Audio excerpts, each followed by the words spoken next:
This is J. Krishnamurti's fourth public talk in Sanand, 1968. If we may, we'll go on talking over together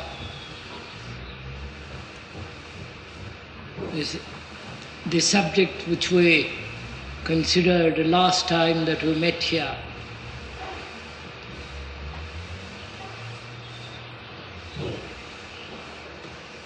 It seems to me it is so important to understand and be in a state in which the mind is completely religious.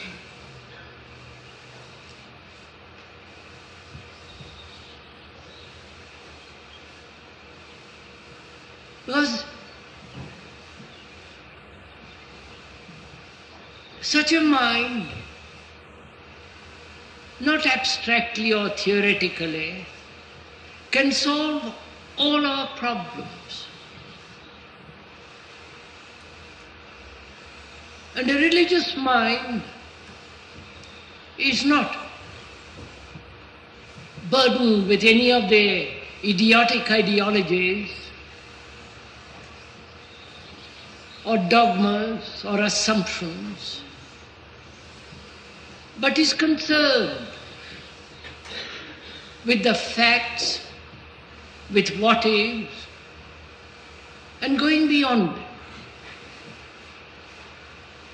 And as we were saying the other day that we met here, all our consciousness is conditioned.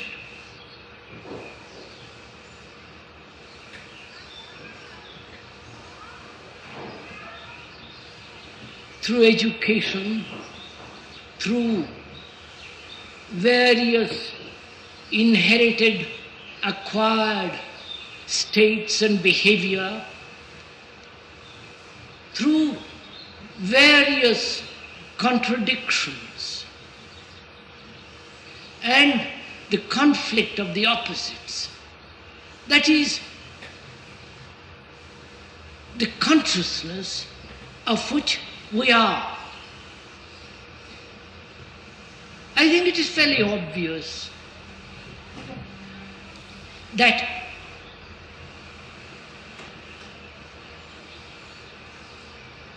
this conditioned state of the mind can only be discovered by each one of us by looking at ourselves objectively. And it's one of the most difficult things, it seems to me, to look at ourselves,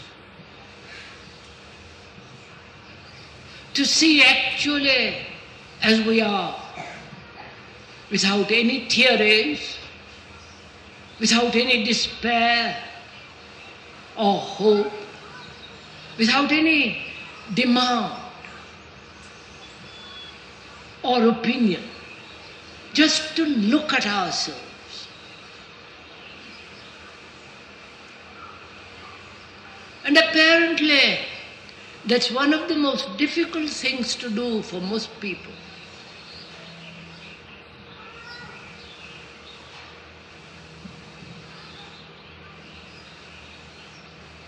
Unless we do this,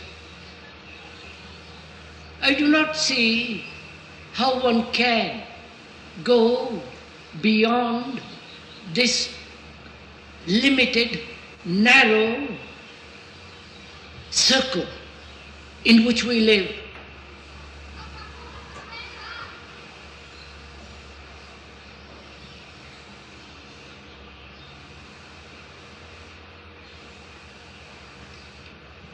And I wonder how, in what manner it is possible to bring about this state of inward awareness,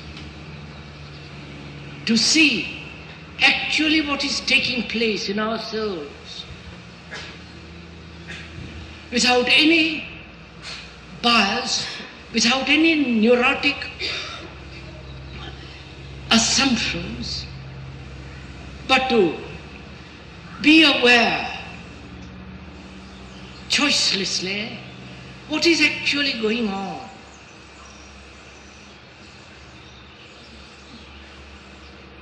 I do not know if you ever tried it. Not psychoanalytically, to examine every thought, every feeling, trace out the source of that thought or that feeling, the cause, the motive, the examination of behavior, the various layers, if one may use that word, of the mind, of our consciousness. I don't mean that way. That would take too long. That would lead us nowhere.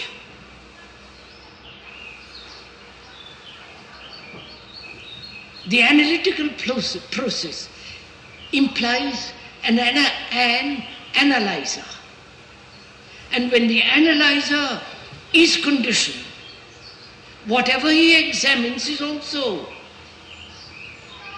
also be or depend upon his conditioned state. So the whole analytical process is obviously very limited. So there must be a way of looking at ourselves totally, without going through all the complications of analysis, of examination, introspective analysis, and so on, so on, so on.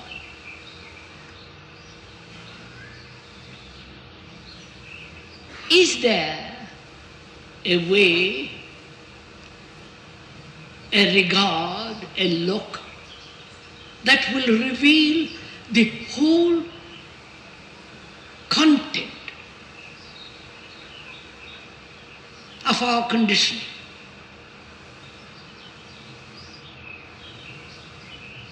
I do not know if you have asked that question of yourselves, and if you have, I wonder how you would answer that question.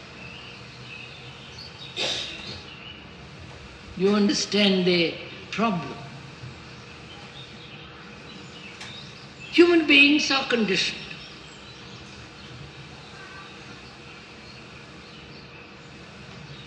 Their whole behavior pattern, their outlook, their activity, their aggressiveness, their contradictory states of mind, hate and love, pleasure and pain, the despair and hope, this constant battle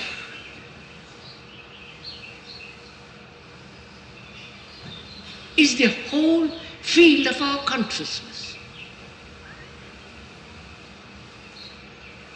The very inventions of gods, beliefs,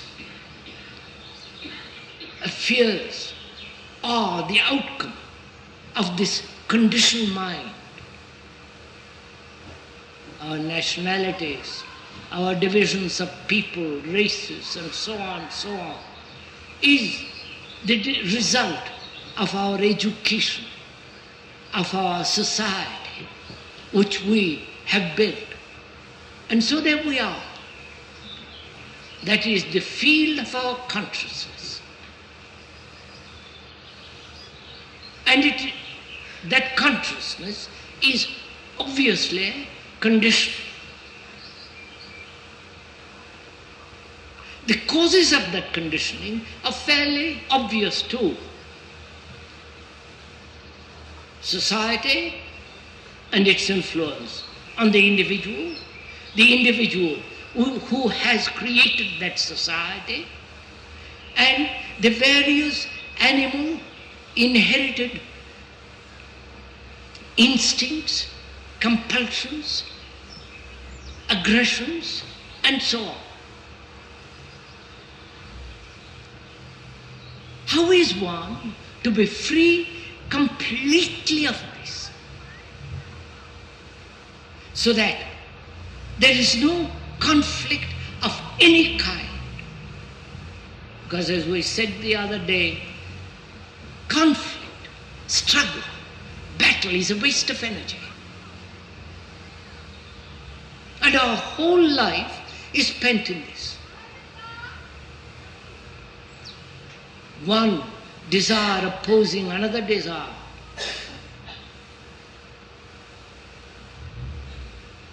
One demand, urge, instinct, contradicting by another.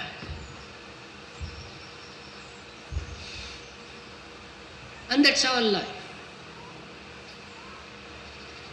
And one asks oneself, is it possible to completely step out of it?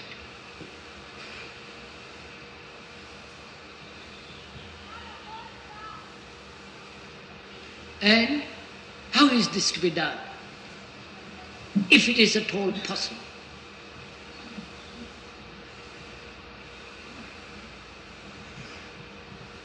We were saying that systems, philosophies, religions have not freed man.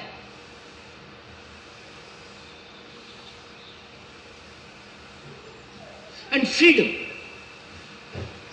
not within the prison of consciousness, is no freedom at all. It's like a prisoner living within the four walls and saying he's free. He's not free. He can walk about in the yard. But freedom is something entirely different, lies totally outside the prison.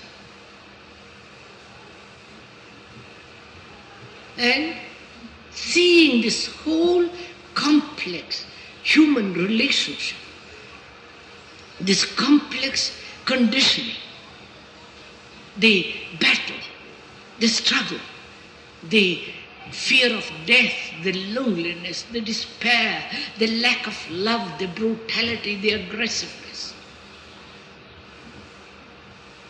of which we are. Is it possible to completely go beyond all this?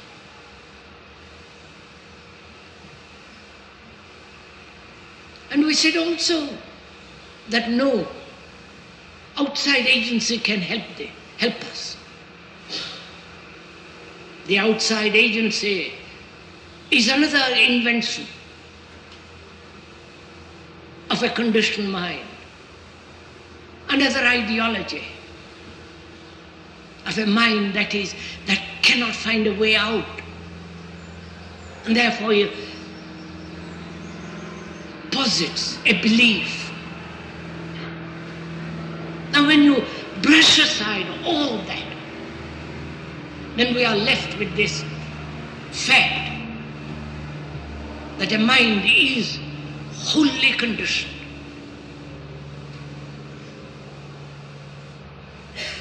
Both the conscious mind as well as the unconscious, the deeper layers.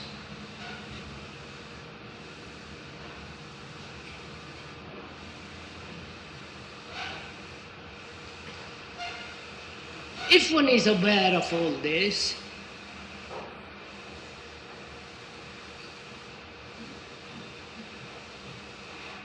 what actually takes place? If I am aware that whatever I do, whatever movement of thought, whatever effort I make is within the limitation of that conditioning,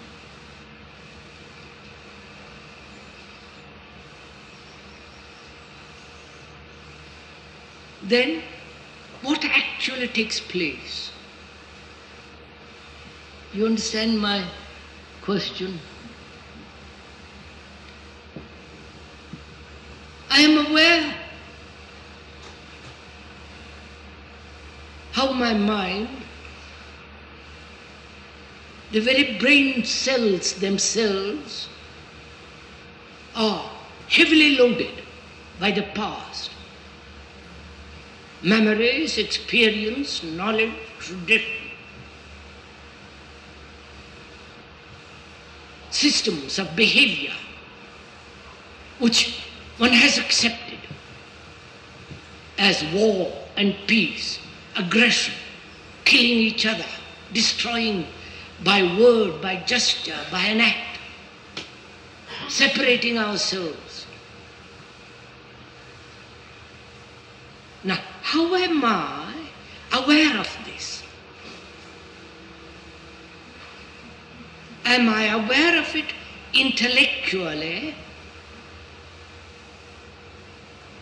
Please do follow this right through with me, with the speaker. Don't just merely listen or merely hear, but actually do it.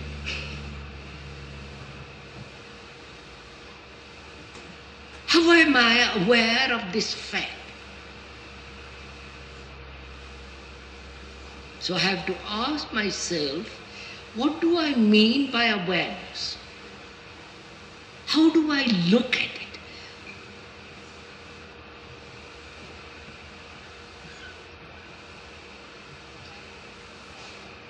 Obviously, when I look at it, either condemn it, justify it, or accept the inevitability of it. Please do this.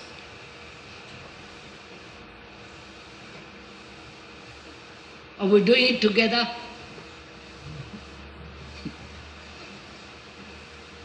That is, are we taking the voyage together?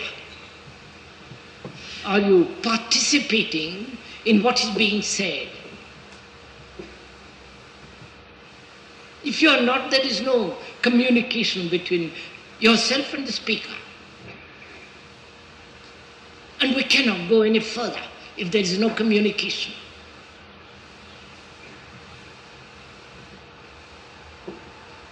And if we could do it together,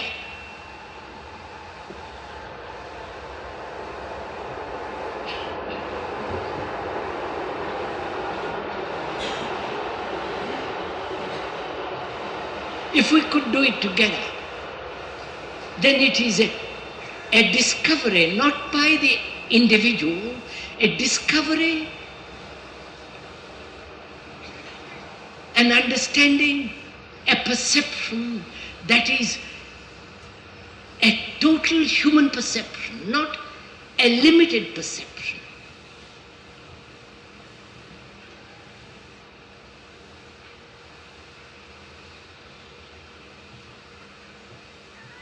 So what do we mean by an awareness?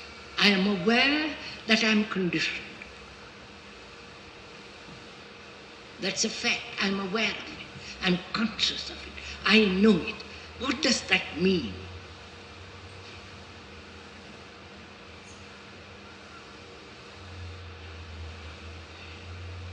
Is there a separation between this awareness and the thing of which it is aware? That's where we left off when we last met here on Thursday. Am I aware of my conditioning as an outsider looking in?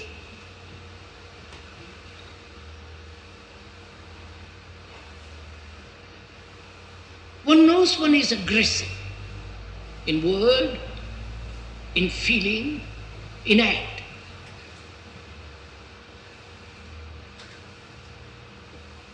Do you know it as and knowledge, or do you communicate with that fact, not as an outsider, but a communion established between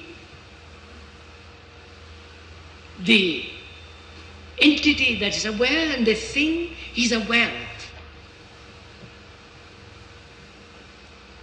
You understand it?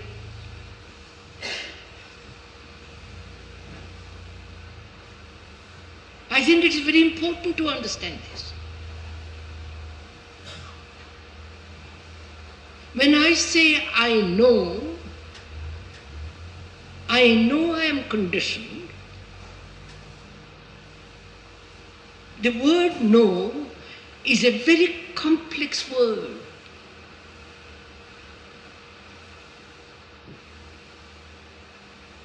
You have looked at it before and you have learned something about it and you say, I know. But when you say I know, you've already accumulated knowledge about it, and with that knowledge you look. But the thing may have changed in the meantime, and does change. I don't know if you're following on this. Therefore, to say I know is the most dangerous thing. To say I know you, which is absurd. I know my wife, my husband, my children, my politician. My God, that's the last thing. When you say I know, you mean you knew your wife or your husband or your friend 2 or 3 days ago. But in the meantime, that friend or husband or wife has undergone a change. So to say I know is wrong, if I may use that word.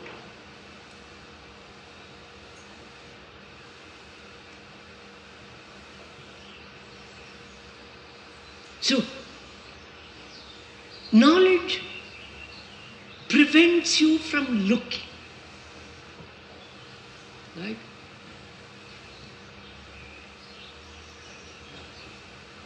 And can I look without the previous experience, without the knowledge, so that I look with freshness, with newness?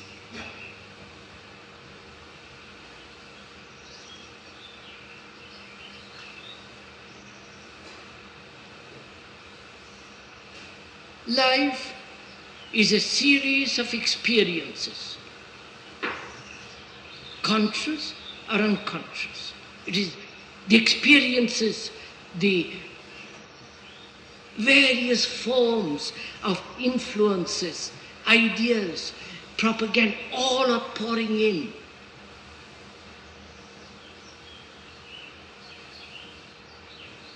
And every experience leaves a mark.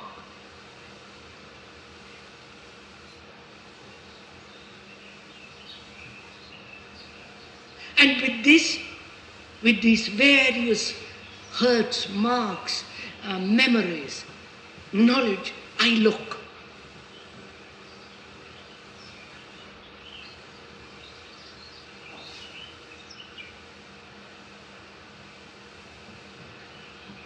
So my look is always spotted, never clear.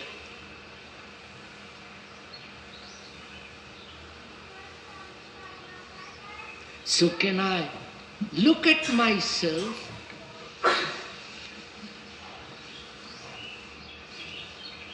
with eyes that have never been touched by experience.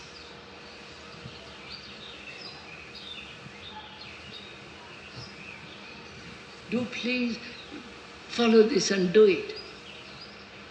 Try, do it, and you will see something.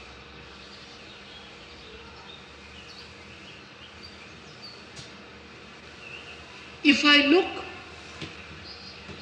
at myself with the eyes of experience,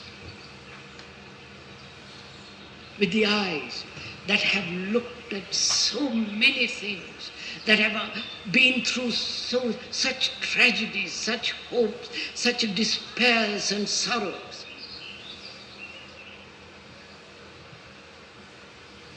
then those eyes can never see anything clearly.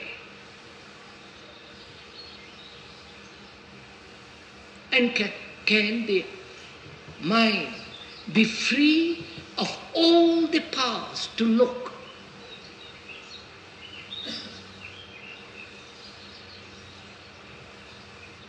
So can the mind be aware of its conditioning, to look at it without any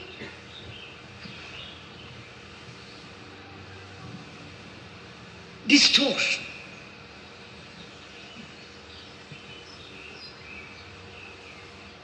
Without any bias?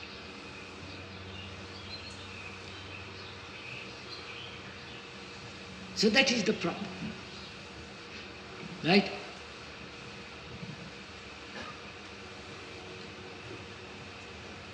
And is it possible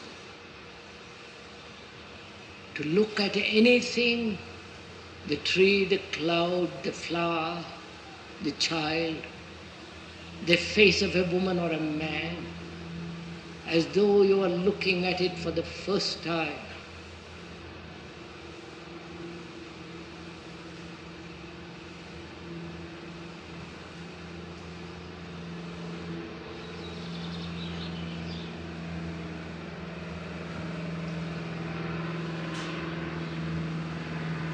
That's really the central issue. That is real freedom, to look.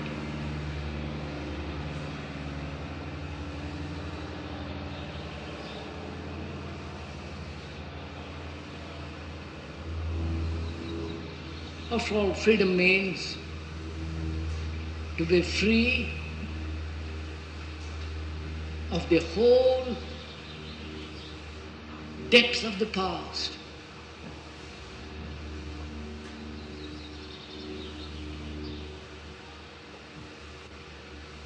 The past being the culture in which we have been brought up, the social, economic influences, the peculiar tendency of each one of us, the impulses, the religious dogmas, beliefs, all of that is the past. And with those eyes we are trying to look at ourselves. And ourselves is the past. I don't know if you're meeting all this.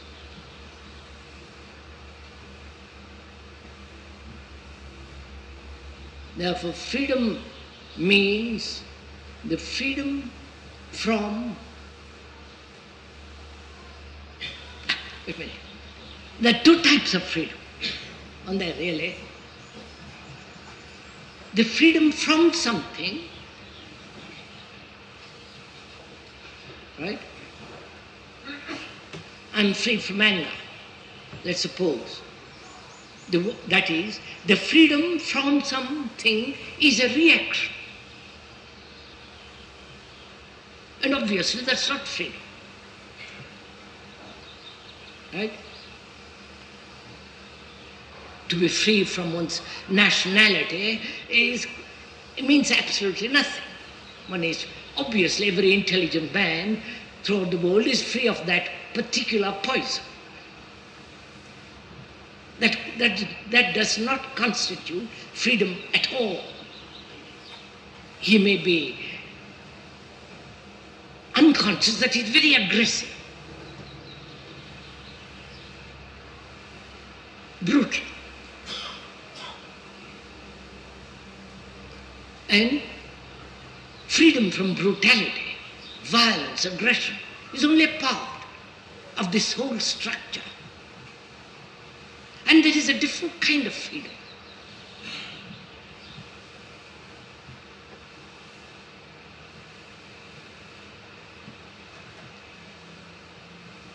I wonder what it is.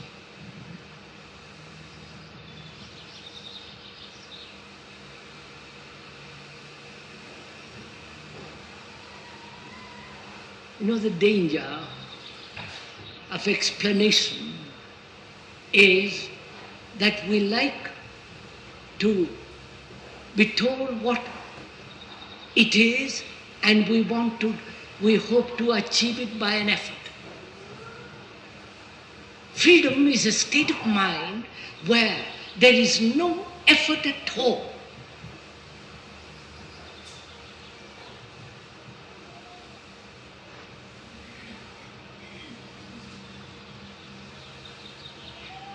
Therefore, freedom is love.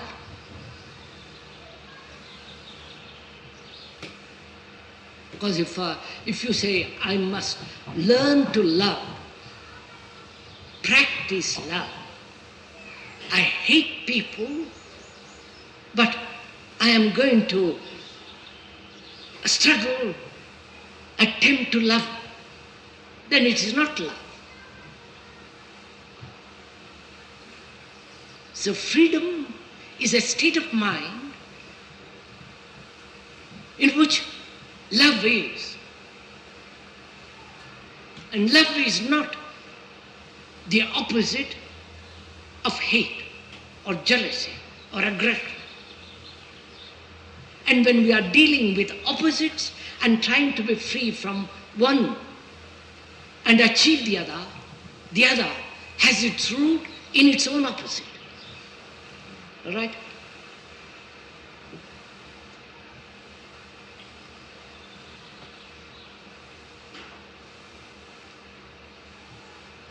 So through conflict, freedom cannot possibly be understood.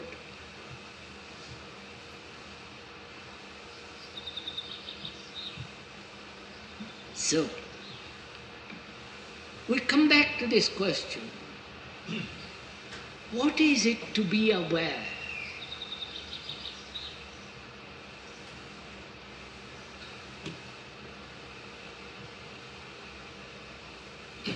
Can I look? Can I be aware?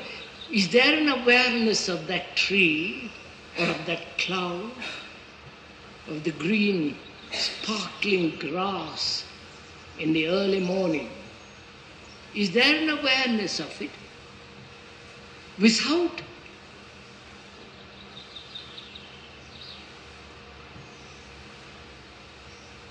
any choice, without any interference of thought or knowledge, which divides, right? We were saying the other day when we met here, do look at a tree or a cloud or whatever it is, without space. Did you try? Did you do it?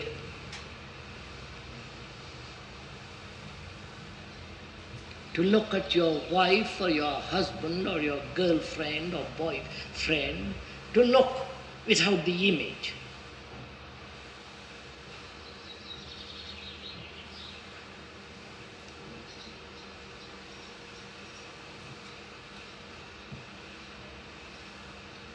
Have you ever tried it? See what the implications of it is and are, and See whether you can be free from these implications so that you can look.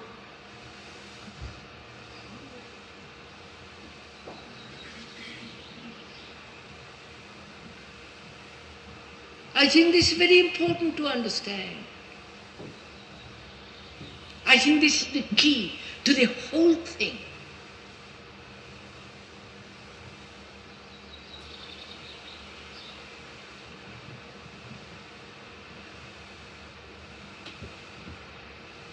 When there is no separation between the observer and the thing observed, there is no conflict, and therefore there is immediate action.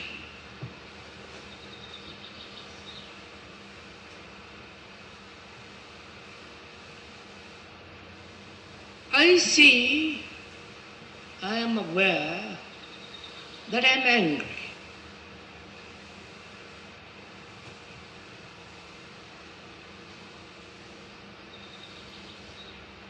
And the observer sees that he is angry. Something apart from himself, outside of himself. Do please do this with me.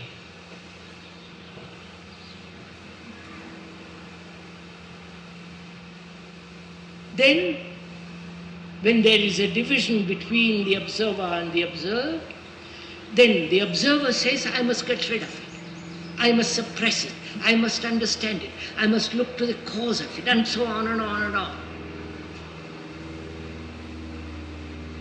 In that, there is conflict. There is a state of disturbance.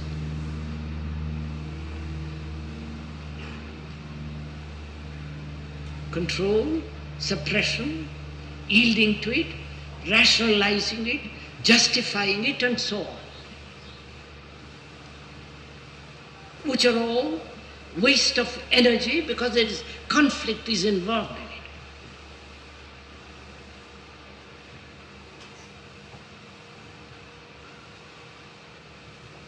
And when the observer realizes he himself is the thing observed, he is angry. Not he and anger are two separate things. Right? Can we go on?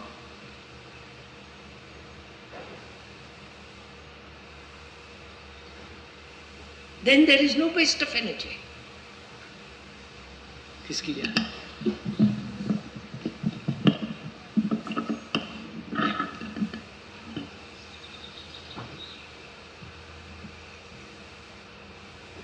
Then there is no waste of energy. Then what actually takes place? What happens then? When I say I am angry, that state we all know, that's the system which we have accepted for centuries.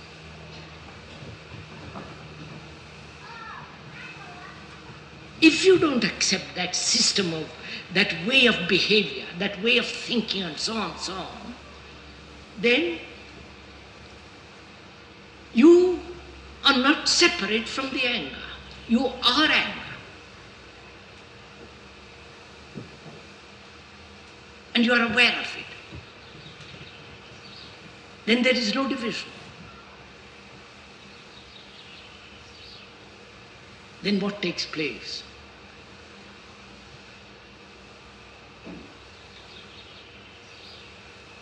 Is the picture clear?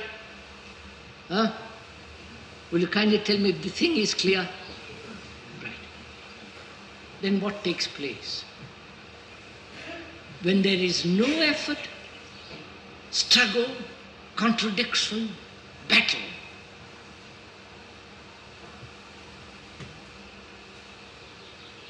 there is only one thing. That is, what actually is. Right?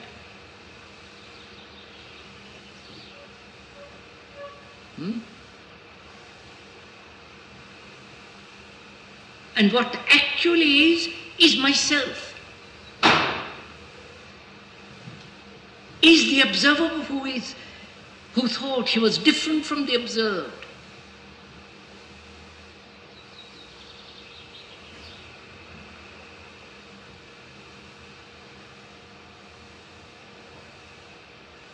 And there is only that fact, anger, jealousy, whatever it is.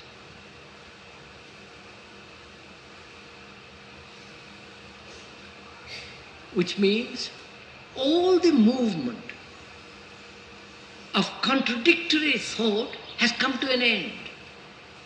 Right? You're following all this?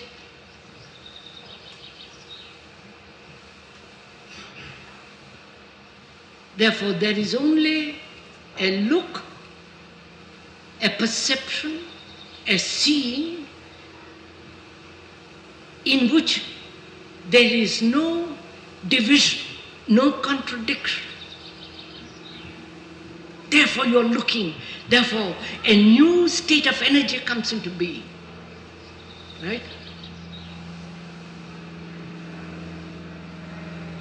And it is this state of energy that's going to dispel that fact altogether. It's up to you now.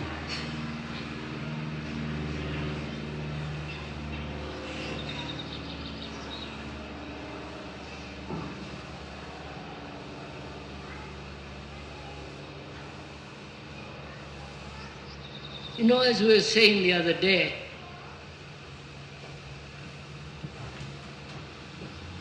we need a great deal of energy.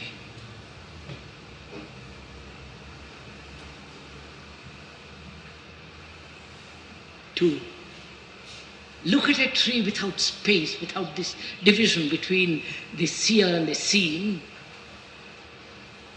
You need great energy of attention.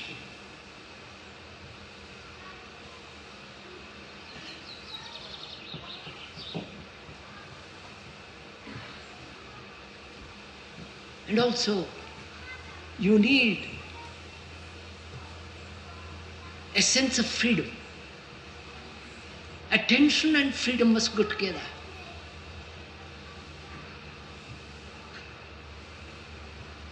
That is, love and that quality of attention in which the observer is not.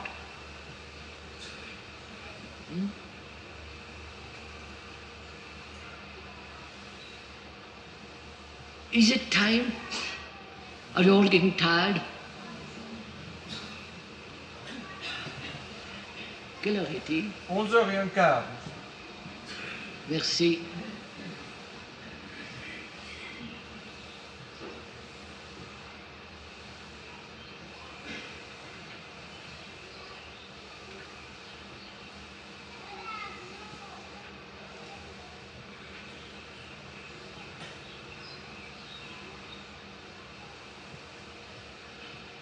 So how do we proceed from there? How do we communicate with each other when you are merely hearing and not doing?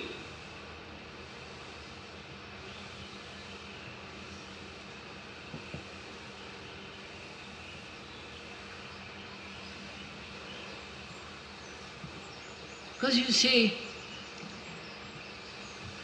we can talk endlessly, explain by the hour. All that has very little value. What has significance is this quality of freedom in which there is love and that freedom of attention. What you're getting on this.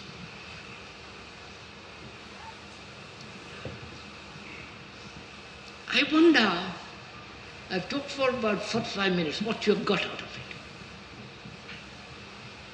Could you tell me? Could we talk about it?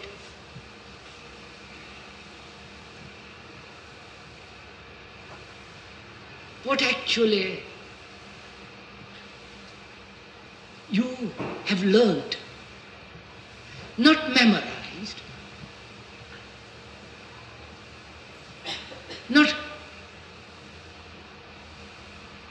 gathered few ideas, explanations, but actually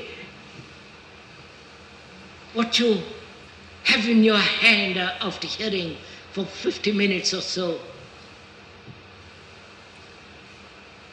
Could we discuss that?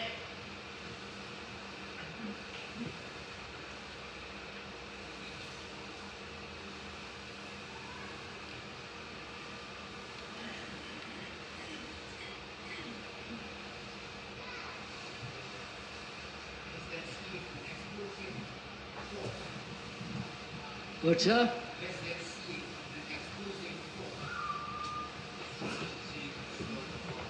Come on. Is seeing an exploding force. I wonder what you ask me. Find out. So, look, I wonder how we can communicate with each other the seriousness of all this.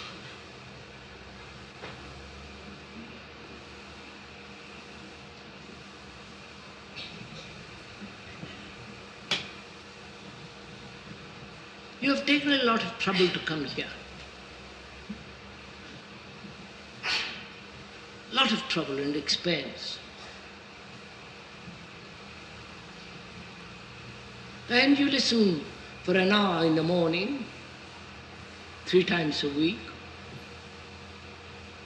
And at the end of this summer, after 10 talks or 2 talks, what do you hold in your hand?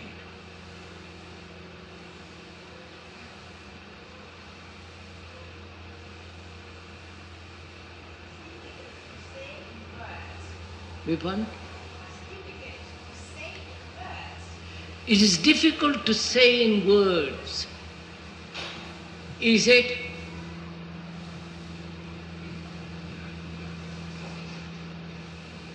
Has one stepped out of all this misery of life?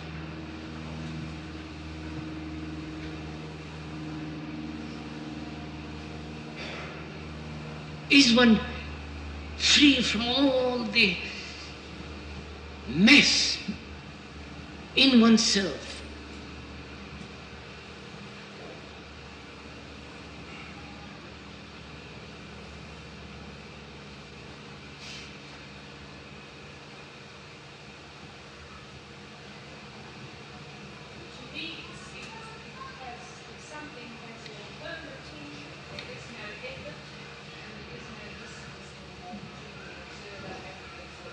I'm afraid I can't hear. It seems to me that when something has your whole attention, the distance is closed and there is no observer or observed. Madame, écoutez, this is not a confession. For God's sake, don't let us reduce to that.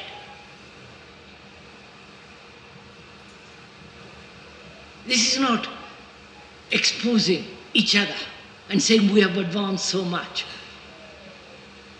which would be utterly silly. Then you might just well go to one of these outside meetings. What we are asking is,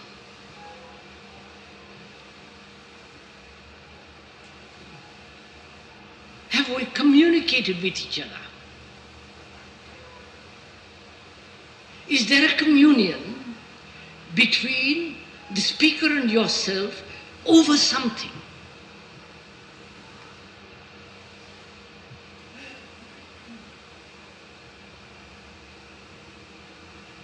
When you say to somebody, I love you,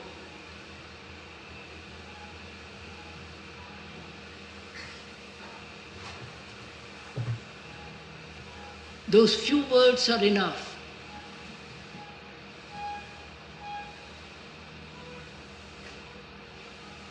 You have actually communicated something which you feel very deeply, something very real, which are not just words.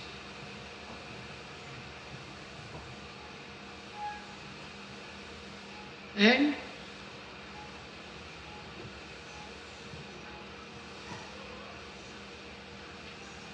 if we can put it that way, is there love in which actually is in a state of communion? Not sentiment, not emotion, not all that silly stuff.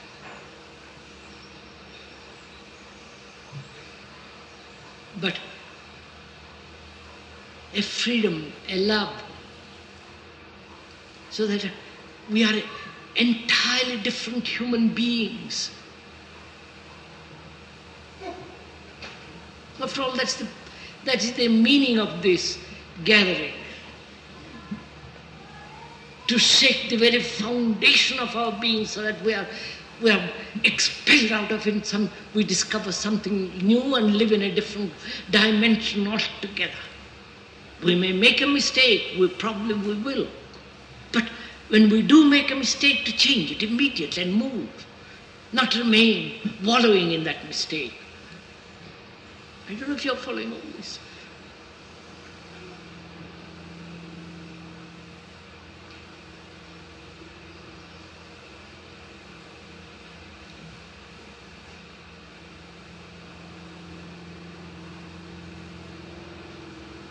Look, sirs, we have enormous work to do together.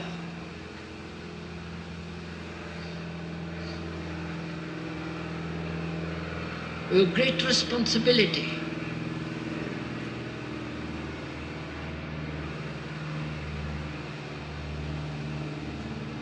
Because the world is in such fearful mess, frightening state.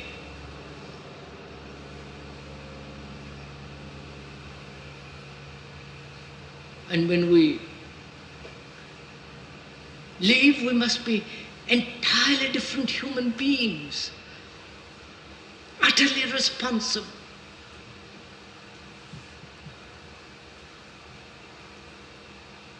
To bring about a different world. That is, we must be revolutionaries.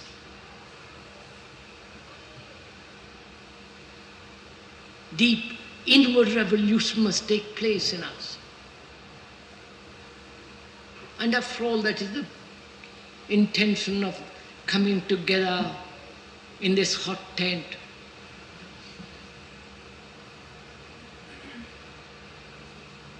Well,